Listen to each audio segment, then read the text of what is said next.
Ladies and gentlemen, one of the many shortcomings of yours truly is that I often forget to thank you for being just a wonderful community here on this journey that we all undertake here on this channel, reconstructing metronome marks of the past and by extension historical or like a kind of authentic even performance practice, because that leads from there, because changing tempo changes everything. Your wonderful community just for being here, but also many of you leave comments, and oftentimes it's very inspirational. You leave your thoughts, your suggestions, and even point me to publications that I might know or don't know, as for instance in this case here. Learn Composition Online. He said, which is your take on Dalhaus Foundation of Music History? I had to honestly say I've never heard of the guy, and that shows you what kind of idiot I am. I tuned in a little bit. Karel Dahlhaus, a very important musicologist, and if you look at the picture, this has to be a smart guy. That you can see that. I feel a little bit embarrassed because he published a very important book, which apparently today still is like in the center of musicology, and so I went to my trusted ChatGPT to get a summary of what this work was about and what the importance of Karel Dahlhaus was about. And I would like to read that together with you. I asked a few follow-up questions to ChatGPT. And before we do this also, I should mention, subscribe to this channel. We're growing very slowly, but I would like to reach 100,000 subscribers one time in history. And it's only be possible with your subscription and sharing these videos. Also, shout out to my Patreons. They make this possible. We're going to have some changes on Patreon. You might want to check it out now. There is also a section free members for the members that just sign up to be a little bit closer to the project. In the future, not now, I will develop a kind of method, but also routine to post there what we are doing and what we are working on, so to get you informed a little bit more there. Anyways, check it out. I asked ChatGPT, Dalhaus Foundation Music History, what is this about? And so it said, okay, Foundations of Music History is a seminal work, so an important work, by Karel Dahlhaus, the guy with the great glasses, a prominent German musicologist known for its extensive contribution of musicology in the 20th century. Published in 1983, this book delves into the methodologies and philosophies underpinning the study of music history. That's what we do here on this channel, right? So there is a connection there. Dalhaus examines that's a difficult word in English, epistemological foundations of musicology, addressing how historical knowledge of music is constructed and understood.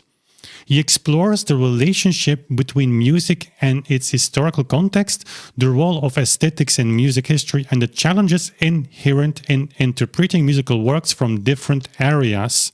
Okay, then I asked what did he have to say in regards of historical performance practice. Then I got this summary. Karel Dahlhaus had nuanced and critical views on historical performance practice. Now it gets really interesting, right?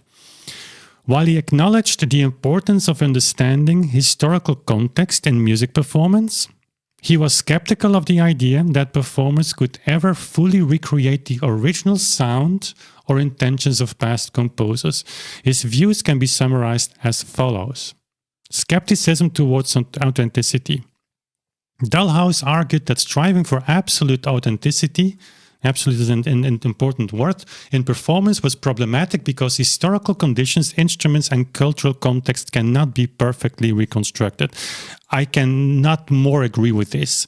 He believed that the concept of authenticity in music performance could become dogmatic, leading performers to focus more on historical accuracy than on musical expression. He emphasized that music is a living art form and performances should balance historical knowledge with contemporary artistic interpretation. This, by the way, is the entire foundation of the, let's say, first big wave of historical informed performance practice. So this book really influenced that generation, and I'm very happy to at least see, at the minimum, see the summary that ChatGPT made here, because I'm in discussions that I have with people about what is authenticity, even good friends. There is a podcast on Patreon that you might want to listen I dive deeper into that, I think we have made even two. I made one with Stefan, I think, if I'm not mistaken. But it's super important. What is authenticity? And I was kind of shocked to see at the end, like Leonard said, Gustav Leonard, authenticity is like what every performer adds to the music. The one does not exclude the other. You need personality. You need, like at the end, like life. You need a human heartbeat. But it's not an excuse for not going as far as you can. Anyways, all these other points go a little bit in the same direction. And so ChatGPT says here, in summary, Dalhaus valued historical understanding and performance, but rejected the notion that performance could achieve total historical authenticity. I agree with that. He advocated for a thoughtful blend of historical insight and modern musical sensibility. And now my follow-up question was, is there not a conflict in his view, in this sense, that he uses the impossibility to fully reconstruct an historical performance or intention of the composer to advocate for a personal view? I see in this an abusive argument. There's probably a term for that, or am I wrong? And then ChatGPT actually gave me a huge compliment. You're raising a very insightful critique. No, it's just a question of Dalhaus' position. But now it becomes interesting. The tension you observe in this argument does suggest a potential philosophical inconsistency, or at least a point of contention. The potential conflict in Dalhaus' argument is the premise. Dalhaus claims that it's impossible to fully reconstruct historical performances of the composer's exact intentions. Conclusion, therefore performers should focus on artistic expression informed by, but not bound to, historical practices. The logical gap here might be seen as a form of argument from ignorance, argumentum ad ignorantium, wow, where the impossibility of fully knowing something, historical performance, is used to justify a particular course of action, modern interpretive freedom. However, this might not fully capture what's happening. It's important here. Dalhaus doesn't dismiss historical performance outright. Rather, he questions the pursuit of absolute authenticity and warns against dogmatism. He advocates for a balance between historical awareness and artistic interpretation. Is it an abusive argument? It could be seen as a form of false dilemma, either or fallacy. Either you can perfectly reconstruct historical performance, or you must accept modern interpretative freedom. This overlooks the middle ground where performers strive for historical informed performance without claiming complete authenticity. Yes! Exclamation mark. Dalhaus does acknowledge this middle ground. Okay, therefore I might want to read this book. If you have read this book, guys, let me know in the comments. I will make time for that. But critics might argue he leans too heavily on the impossibility of full authenticity to justify broader interpretative liberties. Conclusion, you're correct to sense a possible inconsistency in Dalhaus' reasoning. His critique of historical performance may lean on the impossibility of perfect authenticity to validate personal artistic freedom, a move that can be critiqued as oversimplifying the issue. However, whether this is a fallacy or pragmatic acknowledgement depends on how one interprets the balance between historical fidelity and artistic freedom. Wow. That's super, super, super cool. I'm not going to stand still too long. I don't want to make my videos longer than necessary. I should cut like on the length, I know. But this conflict between, we cannot no longer reconstruct what was what was happening in the past. I'm the first to acknowledge that. In fact, if you go back and watch my videos of the past year or years, I'm constantly repeating that. I'm also constantly repeating like the one fact that we can reconstruct, I'm not going to repeat myself too much, are the metronome marks, and that we don't do. So we didn't even start with our historically informed journey. Because if you skip that, if you skip the awareness of something, that's the foundation of everything. And guys, you don't have to believe me. Tempo is the foundation of every performance. You might say it's personal. Yeah, of course it's personal. It can become personal. Because it influences everything. That's the reason why so many people go against what we are doing sometimes with words that you should not use actually. But anyways, that's this kind of little bit of an aggression sometimes because it's tied to emotion. Hey, you cannot take my Beethoven with your stupid recording. It cannot be like that. Why? Because I feel it different. That's you kill my Beethoven. No, I don't. But anyways, that's the point. But on the other hand, there's so many things that are still need to be researched. I acknowledge fully that we will never be able to reconstruct Chopin's playing, never be able to reconstruct Schumann's playing, never be able to reconstruct Beethoven's playing. But what is missing is, in historically informed performance practice, I would say, is a methodology. Like, can someone describe to me, like, what actually is the intention of the historically informed performance practice? If I have to debate people that are really deep into this about authenticity, and that authenticity, like Leonard said, is just like your personal input into something that was written in the past, well, then we can do everything. And that's fine. And I'm particularly fine with Leonard's recordings because he's one of the greatest musicians of the 20th century, no doubt. But what can we do with that definition? Nothing. Because it leads to way open to do everything you want. Because, like, you're not going to tell me that I'm wrong and I'm not going to tell you. But that's not the point. The point is, like, let's develop a methodology. What do we want to achieve? What is authenticity? Is that really a part of the past that we want to reconstruct, that we aim to reconstruct, like, without compromises? Not dogmatic, because we do realize that we are limited in our possibilities, but we do not reject from the start everything that's on the table for this, I would say, debatable definition of authenticity.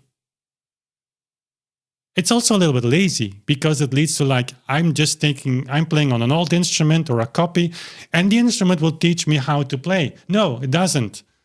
You can play on the fortepiano in 5 million ways with 5,000 different tempi. Not faster than the Steinway, by the way. Or you can play on a harpsichord in so many ways. The clavichord may be a little bit more directive. Just recently recorded WTC, now working on the partitas. And I actually plan to record the partitas in Czerny's tempi because that's Beethoven's tempo or that culture. And it's like... These tempi in single beat doesn't work, but in whole beat, for many people that would be like very reasonable because in many instances we still play those works in that whole beat Czerny metronomization. But I have to refrain from that because even in whole beat it's a little bit too fast for what the instrument says. But other than that, you can go so many directions, and so a methodology should actually point out and leave me in the comments what you think about that. Like, what do we want to do? Do we want to reconstruct something that we should also allow ourselves, our colleagues, to make points, to put points on the table that goes against what the common understanding or belief is?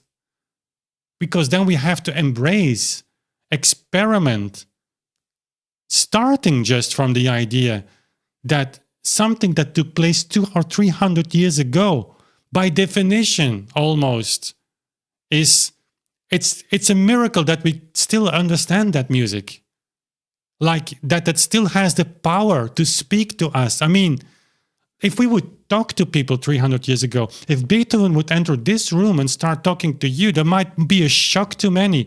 Like the way he speaks, what he speaks about, the things, the topics that the interest, like that these people were like busy with the entire day. That's so far from our time. Would you shake hands with Beethoven when you met him, or just take a bow? How was it done in that time? What would you eat? Probably not the same food as today, or not in the same taste. How did people smell in those days? So we talk about that. Just saying, like, it's such a long time ago. And so we should, I think, in that new methodology, start from the idea that undermines a little bit the current thing that I see in historically informed performance models, like, yeah, we figured it out. We have some parts here and there, but we figured it out. No, you didn't. I would say we have still to start. There is a lot of good work that's been done, but by reconstructing historical metronome marks, yeah, everything changes. Every video, every book, every publication you read about, like ornamentation, we have to do it again. Or we redo it, because tempo change is also that. Articulation, again. Like use of instrument, again.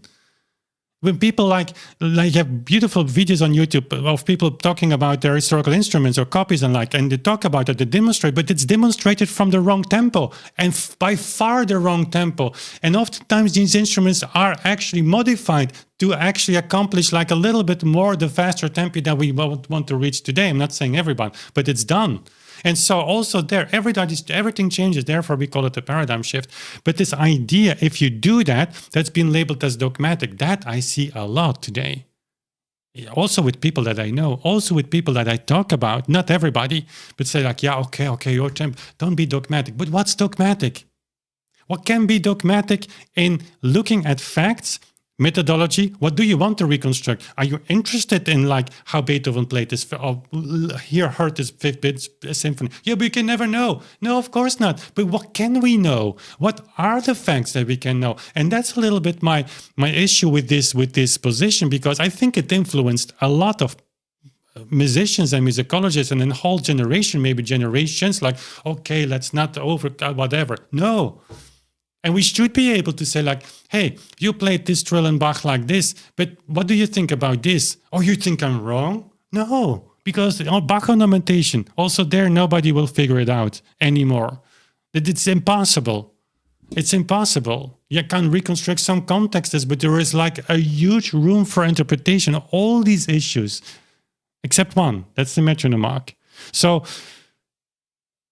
if you're part on, and then I'll conclude this video with this, if you're part on this historically informed performance practice and you say, okay, I care about that, then you also actually disconnect a little bit from your own feeling, from your own taste, which is always formed by a certain way of conditioning.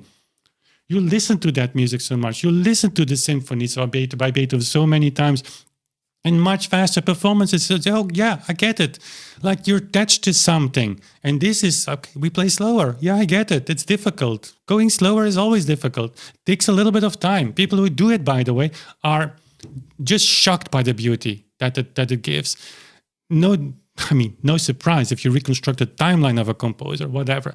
But these feelings, that personal taste, should, if you're part of this, you should not actually stand in the way of opening that, moving that a little bit aside and opening yourself for new experiences for which you might want to take more than just 1 hour. It takes sometimes a long time to try to understand something that was written, try to understand the source and experiment within that. And in that sense, I think, and that's my final point, that this change, this reconstructing of the past is super fascinating, but has to come from musicians. But because at the end, it are musicians that go and sit behind their instruments, start playing, start experimenting like we did with the WBMP. It was not easy for me at the beginning either, because you need to develop a new way of playing. But there comes a moment, and especially with my collaboration with Alberto Sana, I mean, that was wonderful, because then you have really two minds coming from a different world. And I mean, there was a guy who played Prokofiev and Rachmaninoff coming to the pianoforte, and I come from the own clavichord to the pianoforte, and so we met in the middle.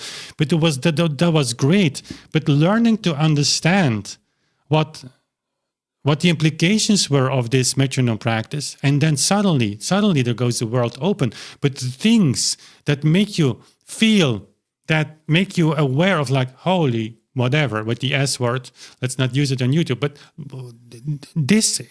we are hitting just in the center of something that's indescribable, and you will never be able to reconstruct it from behind your desk. As a musicologist, you need musicians, you need high-skilled musicians. And yeah, we are high-skilled, let me say it like that. But we have a lot of high-skilled musicians that want to experiment with this and take these new things seriously and not reject them based on personal impulses or taste or conditioning. And that's, I think, that's the inspiration I got from this very short exchange with ChatGPT on Karel Dahlhaus and his Foundations of Music History. That is like, that's the direction we need to go in. We need to recreate this like it was in the 60s and the early 70s. I can imagine, like, the crazier the better. I'm not saying we should advocate for crazy stuff, but You had a new instrument? Great, let's listen to it. Great, it sounds great. I would do like this, I would do like that, but not like, hey, you really think Bach had this in mind? And that would be great, because I'm really convinced that we can come much closer to what these composers had in mind, and that we didn't even start. Not saying, not criticizing actually people for following a certain direction, but what is wrong with the kind of hip 2.0 movement? And our reconstruction of the metronome marks might just initiate that. Even if we don't want to, I think it inevitably is going to happen on one condition: that we embrace this idea of authenticity and reconstructing that in the sense that we take it very seriously, but we know that we will fail at the end. But coming closer to Beethoven, I mean, who would be opposed to that? Okay, guys, that was all I've got for you today. Leave in the comments if you've read this book, know the work of Karel Dahlhaus, and be as extensive as you want. I will read those comments because I really want to dive into this a little bit deeper, maybe even reading his book.